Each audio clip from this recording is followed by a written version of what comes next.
think that in terms of living on the edge, there's really no other way to live. Life is too short to play everything safe.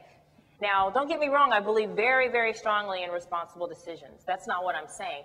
But I am saying that it's great to push the envelope. It's great to push yourself. It's great to try things. It's great to do things that you never thought you could, because you'd be surprised at what the results are that you'll get in return. So I've said today that I believe that life is a competition. And I firmly believe that. A lot of people say that you are competing against yourself. I don't believe that. I think that the challenge for everybody is to be the best. Not just to do good, not just to be your own best, but to be the best. You have to be better than just yourself. You have to be better than everybody else.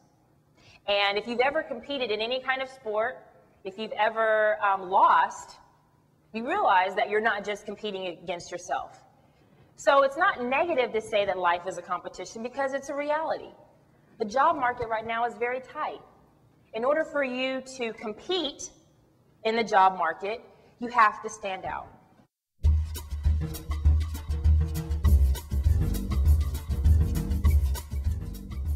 I meet people all the time who walk up to me and they give me a handshake and they give me a weak handshake. I've already formed an impression about that person. If I'm looking to hire that person, I'm not going to hire them. I'm not. Handshakes are first impression. I work in a very cutthroat, competitive environment where impressions mean everything.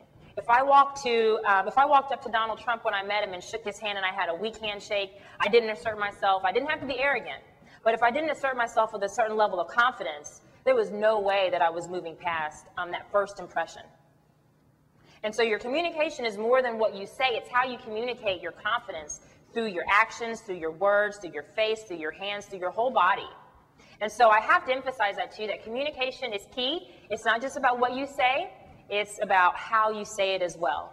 So there's three dynamics to communication. There's the verbal, those are your word choice. People only remember 7% of what you say. Then there's the vocal dynamics, that's how you say it, that's how you sound. And there's visual, that's how you appear. 93% is visual and vocal in terms of what people retain from when you make an impression on them. It's not going to be just what you say. What you say is important, but what people are going to remember is how you carried yourself in terms of your communication. I've talked about how important it is to have high expectations for yourself. It's important to think big so that you can act big and follow after that.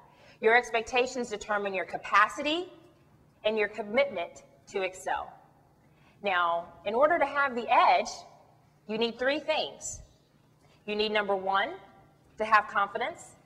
Confidence is a product of the core of who you know you are, knowing that you deserve every good thing that you ever will want and do want.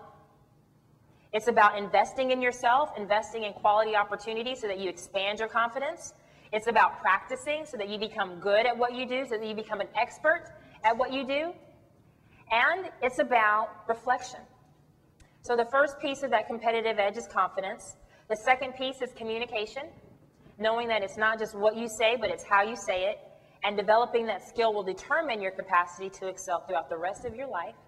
All things being equal, the tie goes to the good communicator.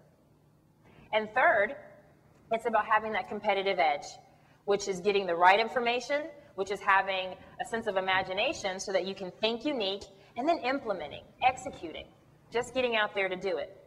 I thought it was terrific. It's very important for our scholars to follow their dreams, and very important for them to be motivated. And who better to do that than someone who has followed their dreams and is motivated? I think they took away a lot. I think a lot of them also were very excited because hearing someone that has a voice, a lot of them sometimes feel that they may not have a voice. And I think this is going to be a good seed for those that need confidence to take that confidence home, and those that have the confidence to make sure that they use that tool to better themselves and take that back to their community and do something with that. We would absolutely invite Marshawn Evans back.